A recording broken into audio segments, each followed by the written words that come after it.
Welcome back, Wavesa, and if I got the unit for you to look at today, I know often that it's thought amongst the broader community that breachers are simply the superior foot soldiers for the Tau.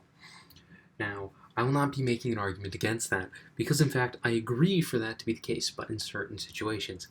I am making the argument that if you want someone to hold an objective, you want the strike team. In the lore, these guys are typically your basic foot soldiers. They sit back at a long range and blast away at the enemy. They have better armor than most of their basic foot soldier counterparts from other factions in the lore. They have better guns, and they're usually led by ethereals or cadre fireblades, who tend to sit back with them. So they're a bit more elite for your basic foot soldier, and it shows in their datasheet. As can be seen, they have their basic 6-inch movement, which anything that wants to move anywhere in 40k has. Pretty average. T3, not too impressive, pretty squishy, but here's an interesting thing. 4-up save. 4-up save is rather good. It's a 50-50 chance of you saving your guys. And considering that currently, each guy in the unit costs 8 points, for a total of 80 for an entire squad to be fielded, that is not too shabby in the slightest. 50-50 shot of saving 8 points. Pretty good. Coupled with that, if they're in cover, that's a 3-up. They have 1 wound, average basic little infantry. Their leadership is 7-up, which is, it's average, it's middle of the road. And their OC is 2, which means they can hold objectives pretty dang well. Now, you add in 2 potential weapons they can carry. They have their pulse carbine or the classic pulse rifle. Pulse carbine is 20 inches, 2 attacks, hitting on a 4-up, strength 5, no AP, and 1 damage. Pretty dang good. And then you got the pulse rifle, which is 30 inches, 1 attack, hitting on a 4+, strength 5, no AP, and 1 damage. But it gets a rapid fire 1, which means in half range, which is 15 inches, they are rapid firing you. They're shooting twice. So at 15 inches, they get the pulse carbine stat practically. So the catch is, do you want to have to get like 10 inches closer in order to unload all of that, or not, or do you want to just have blinking like 10 shots at 30-inch range until your opponent slowly gets across the board to you? Now, I think both are actually very valid loadouts, and I'll explain for which one, where, and why. So these guys aren't particularly anything impressive to write home about. No AP makes them really hard to deal with your typical Marines or anything with a save better than a 50-50 with 4-up. Now, that can be changed with a stratagem that you can spend, but I don't think many people will be wanting to ditch a stratagem on these guys. Strength 5 is really good. It clears away chaff like no tomorrow. It's not as good as their breacher counterparts with a Strength 6, but it is still very impressive nonetheless. Strength 5 will be wounding infantry unit on a 3, and it will be into anything that's a bit heavier, 4s or 5s, which is pretty dang good, because when you got 20 shots, and let's be honest, they're going to be guided, they'll be hitting on 3s, you'll be getting some 5s in there. Not to mention, the Shazwi, the leader of the squad, the sergeant, he can attach 2 drones to himself. Now, always, always, always attach the Guardian drone, because it's -1 to wound at range. And I know what you're thinking, well, our main fear is getting into melee combat. Shouldn't we attach a gun drone to it? And yes, you should, but that shouldn't be the only thing you have attached to it. Don't attach a marker light drone, because they already have the marker light keyword, so that's pointless. The gun drone will definitely give them some extra DACA, some more strength 5, but it'll hit on 5s, but it's twin linked, so it can reroll wounds, which is really handy for these guys. And the Guardian drone giving them -1 to wound at range is perfect. It gives them that extra durability that they need. Bolt guns will be wounding them on 4s. They will never be wounded on a 2, which means that there's always a 30% chance that your opponents can fail their wound roll.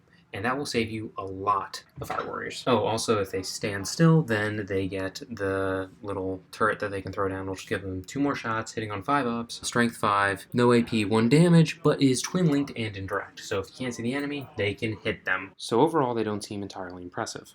But this is where the really key part to where they become the secret sleeper that I think they are. They Overwatch on 4+. That means anytime that anyone gets within 24 inches of them, they can shoot them and have a 50-50 shot of hitting them. With Strength 5 weapons, you're getting it's as though they're shooting without being guided. You just get another free shooting phase out of these guys. I don't know, we shouldn't go back to the days of Tau just getting, another free shooting phase out of people's charges and whatnot, but trust me, if we want to hold points and have guys sitting on points, this is the way we're going to have to go about it. So this gets exponentially increased and better when you add characters to their unit. You can add a Cadre Fireblade, and that guy gives them double the shots that they have.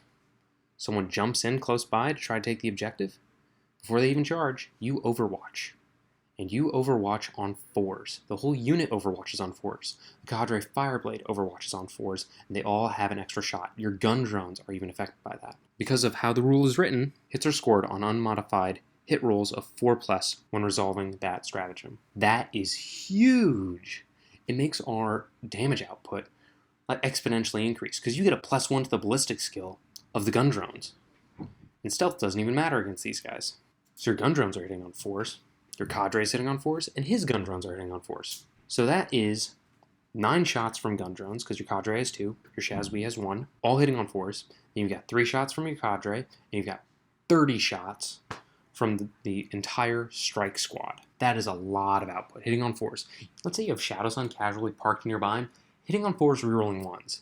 That is huge, but I digress. Anyone who gets near Strength 5s, light infantry getting obliterated, even if it's something in power armor, they're bound to fail a couple saves. Let's say, like, your turn, you move the strikes up, they sit on the objectives, you peppered the heck out of an intercessor squad trying to come up and take it from you, and you pop this on them last second before they try to run in and take over, they're going to be wishing that they hadn't. It's going to be great. Now, another way you could go with a strike squad is the durability route. Instead of more damage output, you could pop an ethereal in there. And with the ethereal, it gives them a 5-up feel no pain, and also improves their leadership to a 6+ with the ethereal. So now you've got guys sitting on an objective, and if they're in cover, well, actually they don't even need to be on an objective. You've got guys that are in cover, are on a 3-up save, at range have a -1 to wound, and have a 5-up feel no pain. That is really hard to shift. I don't think anyone has shot one of these guys off the board, at least not in one turn. The -1 to wound really hurts. Plus, getting a power armor save and cover, very good. 5-up feel no pain is just icing on the cake. And even if you do dip below half, you got a 6-up to succeed in order for leadership. So more often than not, you're going to be holding whatever you're sitting on, or your units will be just fine. Not to mention, the ethereal gives you an extra CP at the start of the turn on a 4-up. Now recently, I've been experimenting with mass ethereal spam inside of my strike squads, because it gives them 5-up feel no pain, makes them more durable, and when I have 3 ethereals rolling for 4-ups, I'm bound to get 1, which means I'm guaranteed an extra CP every single turn. Now, what could I possibly use this extra CP on, you might ask? Oh well, I have an answer for you. It's the PureTide Ingram Nero chip, and what this thing allows the character who has it to do is a Tau Empire model, only, excluding Crew Shapers models. Once per turn, you can use a stratagem on the bearer's unit, even if you've already used that stratagem on a different unit this phase. So that means you can fire Overwatch with 1 squad on one side of the board. You've got the extra CP from the ethereal that you have hauling around in one of your strike squads, so you can pop it again on the other one. Seems pretty good. So you've got 2 squads overwatching on anything that moves near it, hitting on 4s. If they both have cadres, they're pumping out, let's say 42 shots. It's pretty devastating. Shadow Sun's nearby, rerolling 1s. And all you have to do is get these guys on an objective. Not too shabby. And that's the catch. That's the difficult part. The thing that I've had to work on in actually using these guys in-game. I played a couple games with a strategy like this, and it's been against demons, and it's worked very well. The demons run up, they get shot to oblivion. I remember Bloodthirsters, they showed up, I had my squad on the objective, turn around, obliterate them, and then they failed their charge. There were only like 3 of them, but they couldn't do squat. Anything that comes in from Deep Strike, being like, oh yeah, it's Tau, I'm going to get an easy charge in on these guys. I'll take a couple casualties if they're Overwatch, but they're only hitting on 6s. No, your strike teams hit on 4s. And what I did was, I got first turn, I got really lucky. So I put a strike team on every single mid-ground objective, and one on my back objective. So this is where I came into a little bit of the diversity aspect of it. The ones that I had running up into the midfield were all pulse rifles. They all had longer range, and usually my opponent hit guys really well, so all I do is advance them up onto the objective so they get the ability. And the ones holding my home objective, I just gave carbines. And then I deployed the missile turret. So they could shoot indirect if they needed, and they could just hang around the back objective. And if anyone came within range, like, let's be real, there's not going to be more than 20 inches extending out, but someone could deploy outside of 15 to try to snag another objective around the board or try to get a cheeky charge off against an important unit I had.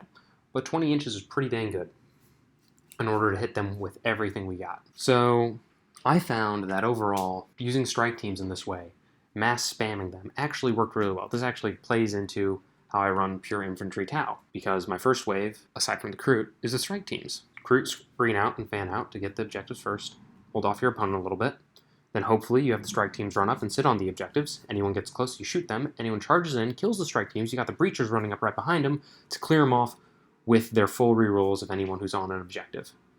The strike teams are meant to stand on an objective. The breachers are meant to clear off objectives. It's foolproof.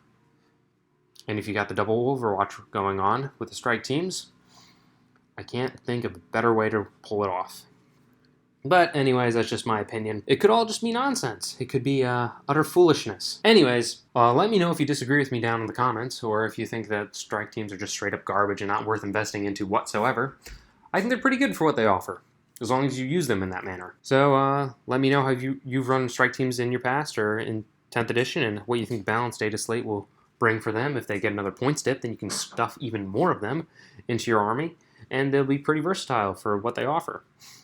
On the other hand, we got our new codex coming out, and let me know if you have any hopes if they get any buffs to their lethal capacity, so that they might actually be worthwhile running in the Tau, because I know everyone likes to run their Tau just to kill everything on the opponent's board side.